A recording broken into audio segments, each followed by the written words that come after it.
سريع الحساب شديد العقاب أليم العذاب عزيز السلطان ونشهد أن لا إله إلا الله وحده لا شريك له ونشهد أن سيدنا وسندنا وحبيبنا وطبيبنا ومولانا محمدا عبد الله ورسوله. وقال سبحانه وتعالى قاف والقرآن المجيد بل عجبوا أن جاءهم منذر منهم فقال الكافرون هذا شيء عجيب أإذا متنا وكنا ترابا ذلك رجع بعيد. وقال سبحانه وتعالى إنه من يأت ربه مجرما فإن له جهنم لا يموت فيها ولا يحيا. وقال سبحانه وتعالى والعصر إن الإنسان لفي خسر إلا الذين آمنوا وعملوا الصالحات وتواصوا بالحق وتواصوا بالصبر. وعن عثمان بن عفان رضي الله تعالى عنه قال قال رسول الله صلى الله عليه وآله وسلم خيركم من تعلم القرآن وعلمه.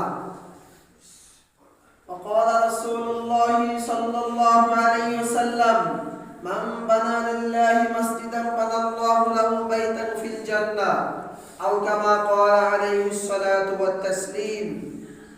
أعوذ بالله من الشيطان الرجيم بسم الله الرحمن الرحيم قل هو الله أحد الله الصمد لم يلد ولم يولد ولم يكن له كفوا أحد.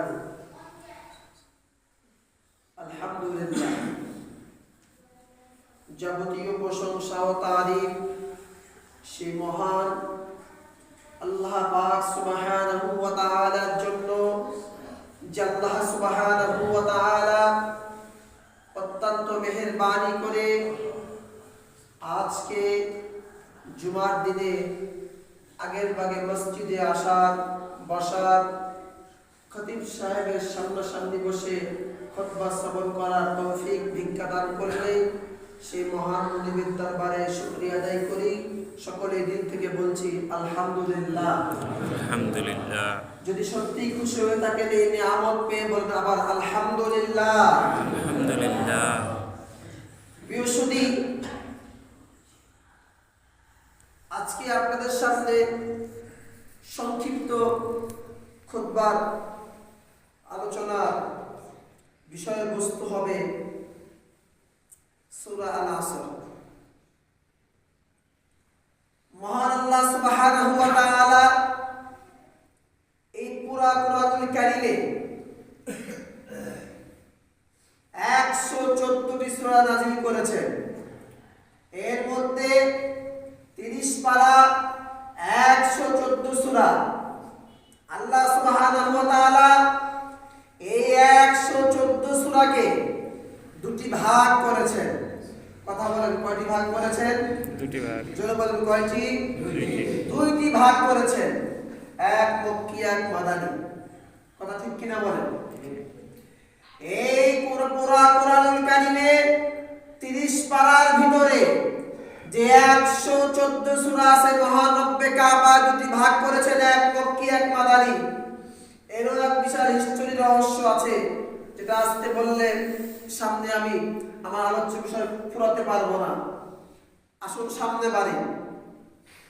যে মক্কি এবং মাদানী করা হয়েছে, মক্কি সূরার সংখ্যাই বেশি, মাদানী সূরার সংখ্যা খুব কম, 22টি, আর মক্কি হচ্ছে প্রায় 92টি। তো যেগুলো মক্কি সূরা সেগুলো সাধারণত ছোট, আর যেগুলো মাদানী সূরা সাধারণত বড় সূরা। প্রিয় সুধী, আমি যেই সূরাটি তেলাওয়াত করার সৌভাগ্য অর্জন করেছি এটি একটি মক্কি সূরা, সূরা আল আসর। এর মধ্যে আয়াত আছে মোট 3টি, রুকু আছে মোট 1টি। এই আয়াতের এই সূরার ভিতরে আল্লাহ তাআলা মানব জাতির সফলতা এবং বিফলতা নিয়ে আলোচনা করেছেন, যেটা আমরা সবাই এখন মরিয়া হয়ে খুঁজে বেড়াচ্ছি। সফলতা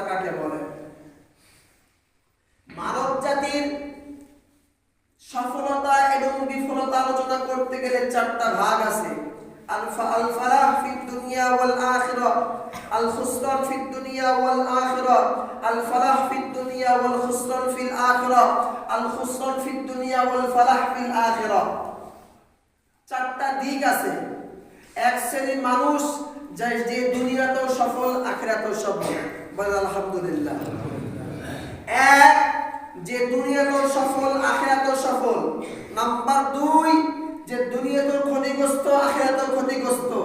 নাম্বার 3, যে দুনিয়াতে সফল আখিরাতে শেষ, ক্ষতিগ্রস্ত। নাম্বার 4, যে দুনিয়াতেই সফল আবার আখিরাতে ক্ষতিগ্রস্ত, বা আখিরাতে ক্ষতিগ্রস্ত দুনিয়াতে সফল। এই 4 শ্রেণীর মানুষ। এই চারটা কিছু কিছু করে বলি, তাও লম্বা সময় যাবে। চলুন সামনে বাড়ি। আল্লাহ সূরাতুল আসর কেন নাযিল করলেন, এর প্রেক্ষাপটটা কি, এর শানে নজুলটা কি? অনেকগুলো প্রেক্ষাপট শানে নজুল আসছে, এর মধ্যে একটা আপনাদেরকে শোনাচ্ছি। সূরা আসর আল্লাহ কেন নাযিল করলেন, চমৎকার একটা শানে নজুল, প্লিজ মনোযোগ দিবেন। আসওয়াদ ইবনে আব্দে ইয়াগুস এবং আবু বকর সিদ্দিক রাদিয়াল্লাহু তাআলা আনহু, তারা দুইজনেই বাল্যকালের বন্ধু ছিলেন। সূরা আল আসরের শানে নজুল শোনাচ্ছি আপনাদেরকে। এই দুই বন্ধু মিলে চমৎকার ব্যবসা বাণিজ্য করতেন। এক পর্যায়ে যখন আবু বকর সিদ্দিক রাদিয়াল্লাহু তাআলা আনহু কলেমা পড়ে ঈমান আনলেন, মুসলিম হলেন, আল্লাহ কোরআনের আয়াত নাযিল হচ্ছে যে আল্লাহর রাস্তায় টাকা পয়সা ব্যয় করলে, দান করলে অড়েল সওয়াব। এই মনে করে আবু বকর সিদ্দিক রাদিয়াল্লাহু তাআলা আনহু তিনি তার সমস্ত ধন সম্পদগুলো আল্লাহর রাস্তায় ব্যয় করা শুরু করলেন। আলহামদুলিল্লাহ বলবেন না? আলহামদুলিল্লাহ। শুধু কি তাই? তাফসীরের মধ্যে আসছে আবু বকর সিদ্দিক রাদিয়াল্লাহু তাআলা আনহু পকেটের ভিতরে টাকা নিয়ে আল্লাহর রাস্তায় ব্যয় করে নাই। তাফসীরে স্পষ্ট আসছে আবু বকর সিদ্দিক রাদিয়াল্লাহু তাআলা আনহু তিনি কিনা তার উটের পিঠে করে ধন সম্পদ করে বোঝাই করে নিতেন। এরপরে উটের পিঠ থেকে ধন সম্পদ নামাতেন, আল্লাহর রাস্তায় প্রাণ খুলে ব্যয় করতেন। একবার বলতে হবে আল্লাহু আকবার, আল্লাহু আকবার। আর যখন আমাদের কাছে টাকা চায় ভিক্ষুকরা, কোন অসহায় মানুষরা, তখন পকেটে হাত রেখে করে পকেট বাজায় দেখে 2 টাকা 5 টাকা টান টান করে বাজাছে কিনা। কথা সত্য না মিথ্যা? কাজীপাড়ায় মনে এটা নাই, আমাদের দিনাজপুরে আছে। প্রিয় মুসলিম, ইতিহাস বোঝা লাগবে। আবু বকর সিদ্দিকের ইতিহাস বোঝা লাগবে। সে কোন জিনিস ছিলেন? আবু বকর সিদ্দিক রাদিয়াল্লাহু তাআলা আনহু তিনি একের পর এক আল্লাহর রাস্তায় ধন সম্পদ সব ব্যয় করা শুরু করলো। এই আবু বকরের বন্ধু আসওয়াদ ইবনে আব্দে ইয়াগুস, সে ছিল মুসলিম। সে বলল, আবু বকর সিদ্দিক রে, তোমার কি ভূতে পেয়েছে নাকি? তুমি কি শুরু করে দিলাও? আরে আবু বকর সিদ্দিক, বাপ দাদার ধর্মে চুন কালি মেখে দিয়ে তুমি এখন শুরু করছো মুহাম্মাদের ধর্মকে কবুল করেছো, তার তুমি কলেমা পড়েছো। শুধু তাই যদি করতাও তাও তো চলতো। আসওয়াদ ইবনে আব্দে ইয়াগুস বলল, আবু বকর সিদ্দিক রে, তুমি তো কলেমা পড়ে মুসলিম হয়েছো, বাপ দাদার ধর্মে চুনকালি মেখে দিয়েছো, এতটুকুই করো নাই। ছোটবেলা থেকে ব্যবসা বাণিজ্য করে রক্তকে পানি করে ঘামকে শুকায় দিয়া তুমি যে আস্তে আস্তে ধীরে ধীরে করে ধন সম্পদ গুলো তৈরি করেছো, এই সব ধন সম্পদ গুলো পাগলের মতো, মরিয়ার মতো, বৃষ্টির মতো আল্লাহর রাস্তায় দান করতেছো, মানুষের মাঝে বন্টন করতেছো।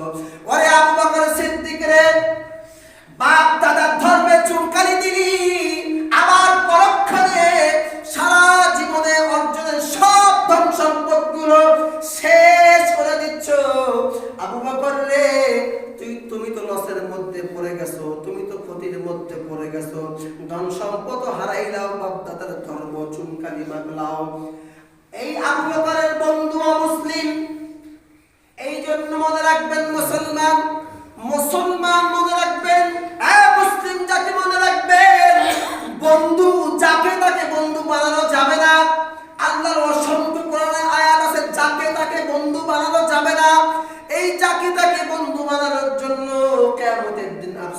করতে হবে, যেটা আল্লাহ সূরা ফুরকানের ভিতরে 19 নম্বর পারা 1 নম্বর পৃষ্ঠায় মাঝ বরাবর আলোচনা করেছেন, সেদিকেও যাচ্ছি না। কিন্তু মনে রাখবেন, যাকে তাকে বন্ধু বানানো যাবে না। আবু বকর সিদ্দিকের বন্ধু বলল, বাগদাদার দলে চুনকারি দিয়েছো, সব টাকা পয়সা বৃষ্টির মতো দান করতেছো, কি থাকলো তোমার কাছে? চমৎকার মজার ব্যাপার হচ্ছে, আবু বকর সিদ্দিককে আমরা জানি মানুষের এতিম অসহায় দরিদ্র গরিব না।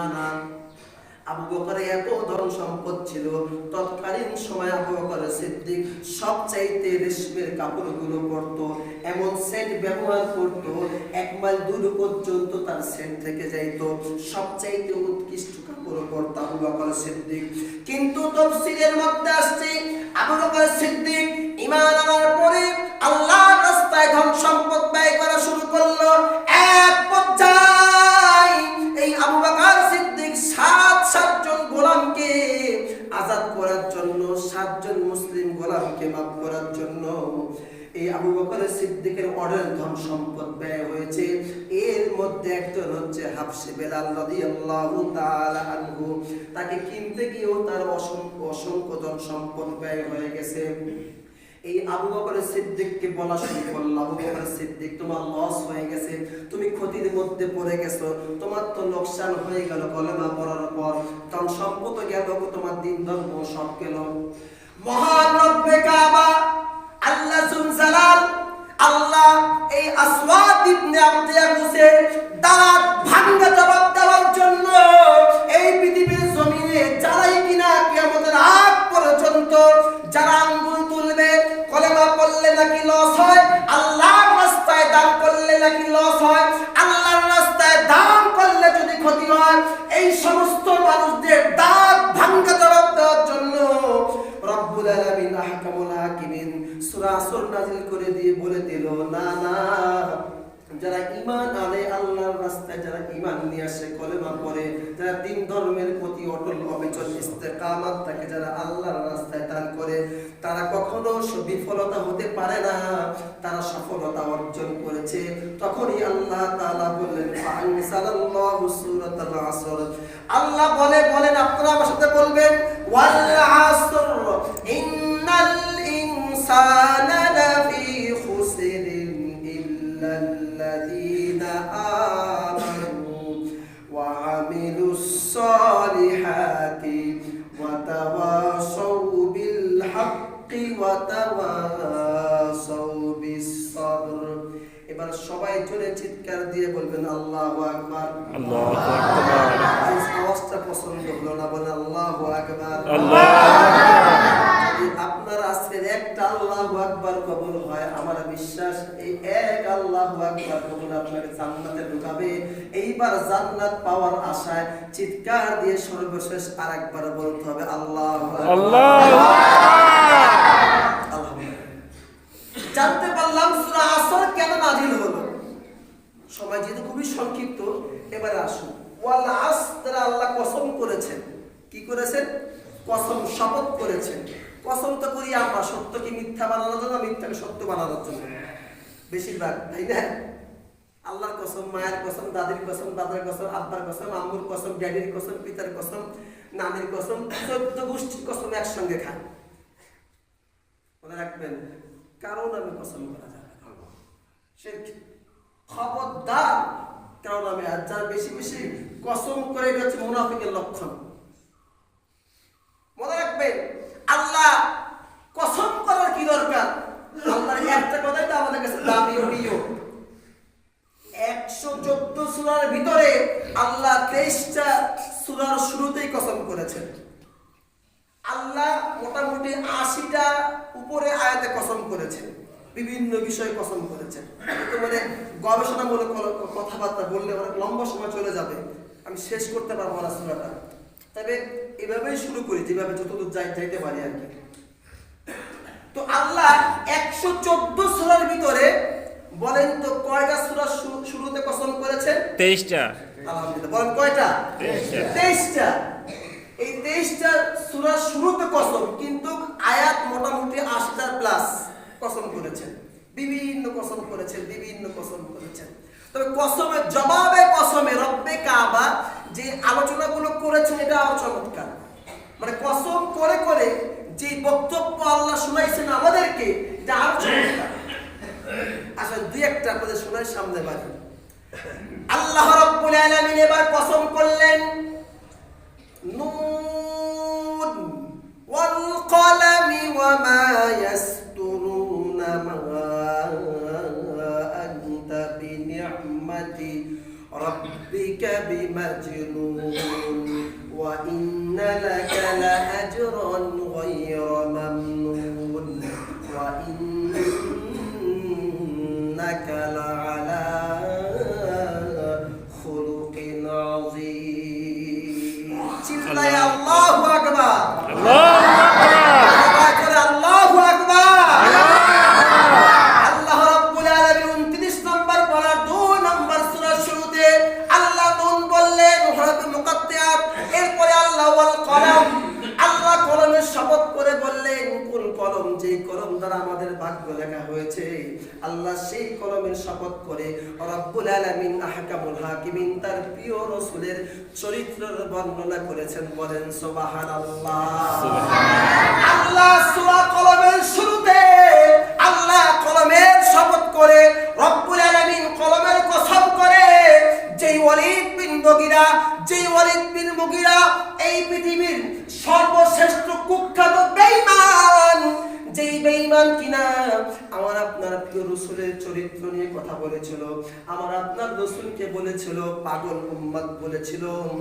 আল্লাহ পাক কসম করে ওই ওয়ালিদ বিন মুগিরার 10টা খারাপ স্বভাবকে জাতির সামনে প্রকাশ করে দিয়ে আল্লাহ বললেন ওয়ালিদ বিন মুগিরা রে, আমার রাসূল উম্মত নয়, পাগল নয়, আমার রাসূল হচ্ছে ওয়া ইন্নাকা লাআলা খুলুকিন আযীম, আমার রাসূল এই জমিনের সবচাইতে উত্তম চরিত্রের অধিকারী। সুবহানাল্লাহ। আল্লাহ সূরা কলমের শুরুতে কসম করে তার মহান রাসূলের আজিম চরিত্র নিয়ে আলোচনা করেছেন। সূরা 3 আবার দুইটা কসম করে এই পৃথিবীর সমস্ত সব সৃষ্টির চাইতে যেটা সবচাইতে দামি সৃষ্টি সেটা হলে মানুষ। আল্লাহ পাক এই পৃথিবীর জমিনে আমরা যা দেখছি, যা দেখি নাই, যা শুনছি, যা শুনি নাই, যা বুঝছি, যা বুঝি নাই, আল্লাহ হাজার হাজার লক্ষ লক্ষ সৃষ্টিকে আল্লাহ সৃষ্টি করেছেন। এর মধ্যে সবচাইতে উত্তম সৃষ্টি হচ্ছে মানুষ। আল্লাহ সূরা 3 এর শুরুতে কসম করে এই সর্ব উৎকৃষ্ট মানুষকে নিয়ে আল্লাহ গল্প করেছেন। বলেন সুবহানাল্লাহ। প্রিয় সুধী, জানতে পারলাম আল্লাহ যে কসম করেছেন, কসম করার পর যে মজার মজার গল্প করেছেন এটা আরো মজা। 23টা সূরার শুরুতে কসম, 23টা সূরার কসমের পর জবাবে কসমে যে আল্লাহ আলোচনা করছে যে এগুলাই গল্প করেন আর চমৎকার কথা বেরোবে। দুইটা বললাম, 21টা থাক। এবার সামনে আসেন। আল্লাহ বলছে ওয়ালা আস।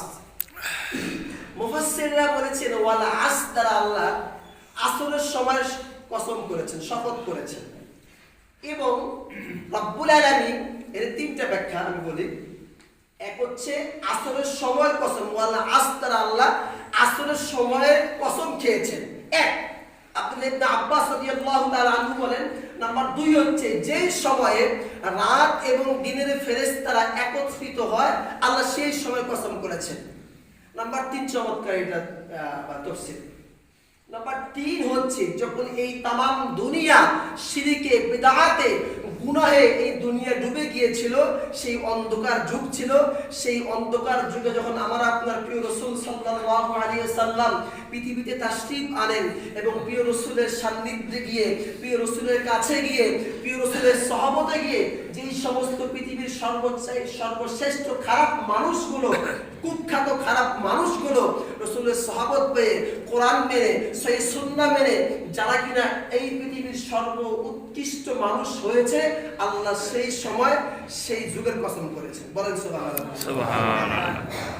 তাহলে ওয়াল আসরা আল্লাহ কিসের কসম খেয়েছেন? অনেকে অনেক মানে বর্ণনা আসছে, কয়েকটি আপনাদেরকে মাত্র 3টা শোনাই দেব।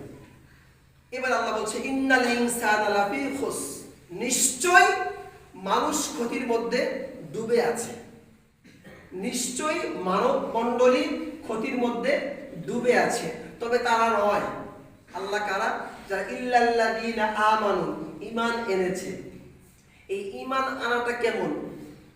যেমন তেমন না, বাদাম কটকটি বাজে ঈমান আনা হবে না। একটা হিন্দু সেও কলেমা পুরো করতে পারে, পারে কি পারে না? আমি কাশীনাগা মাদ্রাসার মুহতামি, এক হিন্দু মাস্টার, ওই আমার কাছে কোরআন পড়তে আসে। কোরআন হিন্দু, টাটকা সই হিন্দু, আমার কাছে কোরআন শিখে, ওই হাতের লেখা শিখে, আর আলিফ বা তা এগুলো লেখাগুলো শিখে। তিনটা গান আছে, তো আমাকে শিখতে আসে, যথেষ্ট জ্ঞান আছে। তা তাই বলে কি সে মুসলিম? হিন্দু কি মুসলিম কোরআন শিখতে আসলে? জি না। ঈমান কি? ইল্লাল্লাযীনা আমানু, অন্তরে বিশ্বাস করতে হবে এবং এটাকে জবানে বলতে হবে, কাজে এটাকে বাস্তব রূপ দেওয়া লাগবে। ইমানদার যে তার প্রতিটা কাজে ইসলামকে, সহিহ সুন্নাহকে বাস্তব রূপ দিবে, এটাই হচ্ছে ঈমান। আল্লাহর প্রতিটা, রাসূলের প্রতিটা যে আনিত যে সমস্ত আদেশ, এগুলোকে চোখ বন্ধ করে বিশ্বাস করে মানতে হবে, এগুলো নির্দেশ, এগুলোকে বর্জন করতে হবে, এটাই হচ্ছে ঈমান। আর বিশাল আমিলুস সালিহাত, এবং নেক কাজ, আমলে সালিহাত করা। আবার কারো ভিক্ষা করা আমলগুলো করলে হবে না। কি আমল করবেন না আমল করবেন, এটা 1400 বছর পূর্বে আমার আপনার প্রিয় নবী আল্লাহর পক্ষ থেকে কোরআন সুন্নাহর মাধ্যমে দিয়ে গেছে না ভাই? নাকি কারো কাছে ধার দেওয়া লাগবে? কোনো মুফাসসিরের কাছ থেকে, কোনো বড় হুজুরের কাছ থেকে, কোনো দাদা হুজুরের কাছ থেকে, কোনো দিদি হুজুরের কাছ থেকে ধার দেওয়া লাগবে নাকি? যে আজকে কি আমল করব, পরের দিন কি আমল করব, সমাবেশ করবো কি করবো না, সমাবেশ করবো কি করবো না, এটাকে ধার দেওয়া লাগবে কারো কাছ থেকে? রাসূল আগে বলে গেছেন, ধার দেওয়া লাগবে না।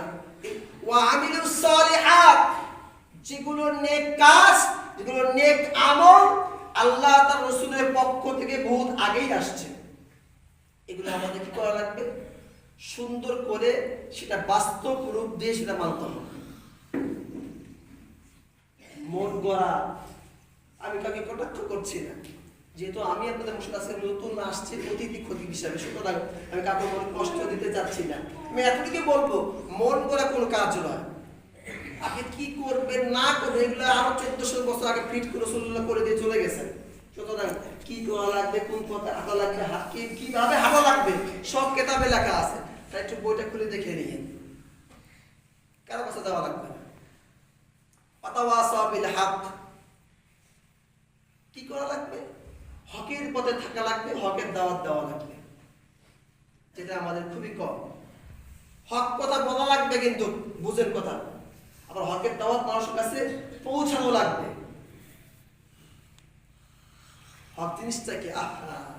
হক কথা, এই যে হক, অনেক ইমাম সাহেবরা আছে যেমন আমার কথাই বলি, অনেকে সামনে দেখা যায়, সামনে অনেকে আছে ইমাম সাহেব মাথা দেখে কুল পায় না, মাথা দেখে ওয়াজ করতে চায়। ইমাম সাহেব মাথা দেখে আর হাতে ঘুরে ঘুরে ঘুরে ওয়াজ করে, কি করা যায় না করা যায়, আমতা করে সবাই না, ইল্লা বাসা অনেকে একদম আছে, কিন্তু না, ওখানে আমরা হক কথা বলা যায়। আর ভাববেন হক কথা বললে যে পিঠের লাঠিতে হাতে থাকবে না, লাঠি পড়বে পিঠে,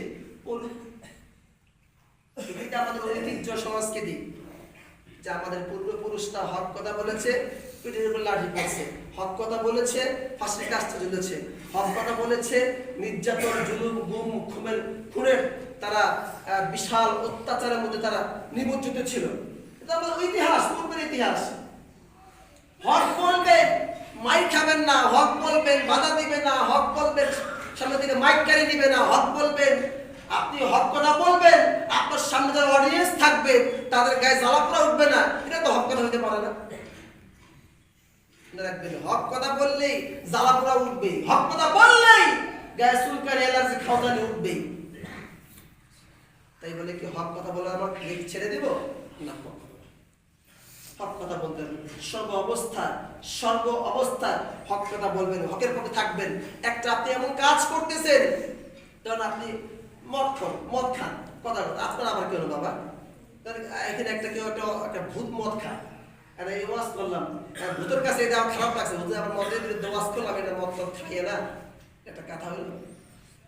আপনি খান, এটা আপনার কাছে লাগতে পারে, লাগুক, কিন্তু যদি এটা বিরোধিতা করতে চান তাহলে আপনি ইমান নিয়ে টানাটানি বলবে কিন্তু খবরদার, যেটা আপনার বিরুদ্ধে যাচ্ছে তাহলে আপনাকে দেখে ইমাম সাহেব বলতেছে না, কোরআন সহিহ সুন্নাহ থেকে বলতেছে। আপনার বিরুদ্ধে যেতে পারে, আপনি সবর করবেন, কিন্তু আপনি তার বিরুদ্ধে লেগে পড়বেন, ইমামের বিরুদ্ধে লেগে পড়বেন, নেতার বিরুদ্ধে লাগবেন, এটা হবে না। হক বলতে হবে, হক বলার মতো প্লেস করে দিতে হবে। যারা মসজিদ কমিটি থাকবেন, যারা মাদ্রাসা কমিটি থাকবেন, তাদেরকে বলবো আমরা যে আপনারা ইমামদেরকে, হুজুরদেরকে, শিক্ষকদেরকে আপনারা সেই প্লেস তৈরি করে দেন, স্টেজ দেন, মাইক দেন, তাদের হক কথা বলার সুযোগ করে দেন।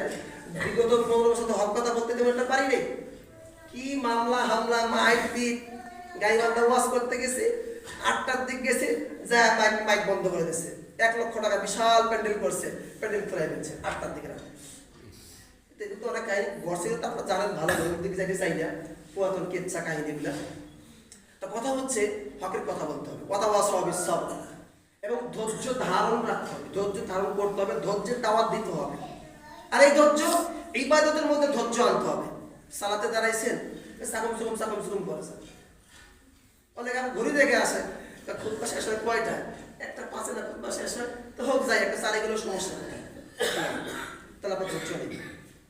সালাতে দাঁড়াইছে, সুন্দর করে সালাতটা আদায় করেন, কোনো মতো রুকু, কোনো মতো সাজদা, কোনো মতো খালি, আর ভিতরে খালি বেচাইনি অস্থিরতা কাজ করে, কখন খালি বাইরে, কখন খালি বাইরে, কখন খালি বাইরে। ইমাম সাহেব করে একদিকে আসসালামু আলাইকুম রাহমাতুল্লাহ, আসসালামু আলাইকুম রাহমাতুল্লাহ কইতে না কইতে এক ঠ্যাং খারাপ করে দিয়ে টান দিয়ে টুপিটা মাথা থেকে তুলে দিয়েছে, পিছিয়ে যারা বসে দৌড়, মনে হচ্ছে বেশি কেউ আগুন ধরাইছে। এটা তো ধৈর্য থাকবে আপনার, ইবাদতের মধ্যে ধৈর্য আনতে হবে। নাম্বার 2, আল্লাহর পক্ষ থেকে যে সমস্ত বালা মুসিবতগুলো আপনার উপরে আসবে, এগুলো ধৈর্য রাখতে হবে। একটা ব্যবসা হয় না, আল্লাহর তাওয়াক্কুল, বিশ্বাসটাকে ধৈর্য রাখেন, তা আল্লাহর পক্ষ থেকে পরীক্ষা। ওয়ালা নাবলুওয়ান্নাকুম বিশাইইন মিনাল খাউফ ওয়াল জু' ওয়া নাকসিম মিনাল আমওয়াল ওয়াল আনফুস ওয়াস সামারাত, অবশ্যই সাবর, ধৈর্য রাখতে হবে। ইবাদতের মধ্যে ধৈর্য রাখতে হবে। বালা মুসিবতে যখন পড়ে যাবে, বালা মুসিবতের মধ্যে তখন ধৈর্য রাখতে হবে। ফসল হচ্ছে না, বারবার লস খাচ্ছে, লস হচ্ছে, লোকসান হচ্ছে, ধৈর্য রাখো, আল্লাহকে মন থেকে রাখো। আরে ভাই, সুন্দর করে ওযু করে চার নামাজ নিয়ে 2 রাকাত সালাত আদায় করেন, সিজদায় মন থেকে আল্লাহকে ডাক দিয়ে দেখেন না কত মজা লাগে। তোমার তো মন থেকে ডাক দিয়ে নি আপনি, তাই মজা পাই না। ভিক্ষুক না সাজে ভিক্ষা পাওয়া যায় না। শার্ট কোট প্যান্ট তাই করে যদি ভিক্ষা চান, মানুষ লাঠি দেখতে পিটাবে। আর ভিক্ষুকের ভেস্টে ভিক্ষা চান, কিছু না কিছু পাবেন। তা আল্লাহর কাছে চান, ওযু করে সালাত আদায় করে সিজদায় মাথা নাকটা লাগান, তো আল্লাহকে মন দিয়ে ডাকে, তখন মনে হবে এই তামাম দুনিয়ার সমস্ত সম্পদ আপনার পায়ে কেউ ঠেলেও দেয়, আপনার কাছে মনে হবে তামাম দুনিয়ার সমস্ত ধন সম্পদের চাইতে একটা সাজদা, এটাই আপনার সব থেকে বেশি প্রিয় থাকবে, প্রিয় লাগবে, ভালো লাগবে। কিন্তু অমন সাজদা আমরা এখনো কেউ করতে পারি নাই, এটাই বাস্তব, এটাই সত্য। আসুন প্রিয় ভাইরা, সংক্ষিপ্ত আকারে আমি আপনাদের নতুন মানুষ হিসাবে যাই কিছু বললাম, অনেকে কথা বুঝতে পারে, অনেকে কষ্ট হয়েছে সম্ভবত, অনেক জোরে কথা বললাম, আস্তে কথা বললাম, এই জন্য ভুল হলে মাপ চাচ্ছি। সর্বোপরি কথা হচ্ছে আল্লাহ পাক আমাদের সবাইকে মানুষের সফলতা বিফলতা কোথায়, ঈমান আনতে হবে, খাঁটিভাবে নেক কাজ করতে হবে, হকের উপর থাকা লাগবে, হকের দাওয়াত দেওয়া লাগবে, ধৈর্য দাওয়াত দেওয়া লাগবে, ধৈর্যের দাওয়াত অপরকে দেওয়া লাগবে, এটা আমার বেশি বেশি করে বলা লাগবে। আর আলোচনা অনেক কথা আছে, বলতে পারলাম না। সর্বোপরি কথা হচ্ছে, আমি হচ্ছি কাশিটাঙ্গা হাফেজিয়া মাদ্রাসা থেকে আসছি, আমি সেই মাদ্রাসার মুহতামিম বা প্রধান শিক্ষক। তো আমরা আমাদের মাদ্রাসায় এই মাসের 24 তারিখে সভা হবে, মাহফিল হবে, যেখানে প্রধান বক্তা থাকবে শেখ আব্দুল্লাহ মাহমুদ হাফিজাহুল্লাহ, তিনি থাকবেন প্রধান আলোচক। তারাও ইনশাআল্লাহ আলোচনা সেখানে হবে, কোরআন সুন্নাহ থেকে আলোচনা হবে। সর্বোপরি কথা হচ্ছে, আমরা এখানে আসছি, এটা আমাদের সালাফি আকীদার মাদ্রাসা, যে অনেক শিক্ষক ছাত্র আছে, আমাদের চলতে কষ্ট হয়ে যাচ্ছে, চাইলে আমি একটু ঘুরে যাই, একটু আপনাদের কাছে আসি, একটু আপনাদের সহযোগিতা নিয়ে যাই। তো আমরা বাকি সালাতের পরে আমরা মসজিদে থাকবো, আপনারা সাধ্য মোতাবেক, অনুরোধ থাকবে আপনাদের কাছে, আপনারা সাধ্য মোতাবেক সালাফি মাদ্রাসাটাকে সুন্দর করে চলতে পারে, জন্য 100, 200, 500 যার যা আছে আপনারা কি করবেন, আল্লাহর রাস্তায় দান করবেন। আর একটা কথা হচ্ছে, আমাদের মাদ্রাসার বাচ্চাগুলো আসছে, এই এলাকার প্রতিটা বাড়ি বাড়ি যাবে, একবেলা আমাদের একদিন ভালো করে খাওয়ার জন্য মোটামুটি 5 কেজি চাউল লাগে। 365 দিনের ভিতর থেকে আজকে আমি আপনাদের কাছে আসছি খালি একদিনের চাউল নেওয়ার জন্য। আপনারা বাড়িতে গেলে, বাচ্চাগুলো বাসায় গেলে আপনারা একদিনে খাওয়া চাউল দিবেন, যদি সম্ভব হয় দিবেন। আমি জোর বুঝতে করতেছি, না পারলেও কম হলো 1 কেজি চাউল দিবেন, যেন একটা মাদ্রাসার যেন কোরআনের পাখিগুলো তারা যেন একবেলা খেতে পারে। আর এই সওয়াব, এর ফজিলত, এর ইনাম ও আযম এটা মহান, আজিম। আল্লাহর ওয়াদা, মান জাআ বিল হাসানাতি ফালাহু আশরু আমসালিহা। আল্লাহ কোরআন বলছে, আল্লাহ বলছে তুমি আমাকে 1 টাকা দাও, আমি তোমাকে 10 টাকা দিই। সুবহানাল্লাহ বলবেন? বলুন, বুকে হাত দিয়ে আপনারাই বলুন, সত্য করে বলুন, আল্লাহর এই কথা কি 1 সেকেন্ডের জন্য মিথ্যা হতে পারে? না। জোরে বললাম, মিথ্যা হতে পারে না। তাহলে কেন আপনারা দেন না? আমরা দিয়ে ভাবি টাকা 10 টাকা, আল্লাহ 10 টাকা চলে গেল। জি না, 10 টাকা গেল না, ভাববেন যে 100 টাকা আইলো। যখনই 10 টাকা কোথাও দিবেন ভাববেন কি 10 টাকা যায় নাই, 100 টাকা আইতেছে। আল্লাহর কোরআন সত্য, মনে রাখবেন। তামাম দুনিয়া মিথ্যা হতে পারে, আল্লাহর এই কথা সত্য। আমাদের সেই ইয়াকিন নাই, তাই এই সমস্যা। যাক, আর কথা লম্বা করতে চাই না, আপনারা বিরক্ত হবেন। তো সর্বোপরি কথা হচ্ছে আমাদের সবার জন্য, বাচ্চাদের জন্য আপনারা টাকা পয়সা, অনেকের আলু আছে, যে যা পারেন আলহামদুলিল্লাহ আপনারা দান করবেন। আল্লাহ আমাদের সবাই দান কবুল করুক, আল্লাহুম্মা আমিন। যারা আসছেন অনেক অনেক আশা নিয়ে আসেন, আল্লাহ পাক সবারই মধ্যে সমস্ত আশাগুলো পূর্ণ করুন।